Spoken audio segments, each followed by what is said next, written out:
Friends గోంగూర బాగానండి నూనె వేసి కొంచెం బాగా ఉడికించి పెట్టేయాలండి. నూనె నీళ్ళు వేసి దాన్ని మనం పోపు వేసుకొని తాలింపు పెట్టుకోవాలి. ఉల్లిపాయ లేకుండానండి.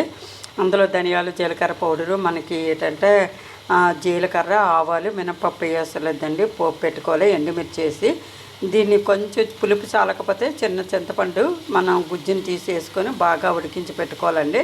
పెట్టుకున్న తర్వాత మనకి ఏంటంటే వారం 10 రోజుల వరకు కూడా మనకి ఇది పచ్చడి అండి. పచ్చి పచ్చడిలాగా చాలా బాగుంటుంది. రైస్లో కలుపుకుంటే ఇంకా చాలా బాగుంటుందండి. నోటికి కమ్మగా ఉంటుంది. ఎండుమిర్చి కొంచెం ఇలాగా మిక్సీ పట్టకుండా కొద్దిగా చిదిపి కట్ చేసుకుని వేసుకున్నాం అనుకోండి మంచి టేస్టీగా ఉంటుంది. ఇప్పుడు దీన్ని పౌడర్లా చేద్దాం. ఇలా పిసి పెట్టుకేసుకున్నాం కదా, ఈ పౌడర్ని చల్లుకుందాం.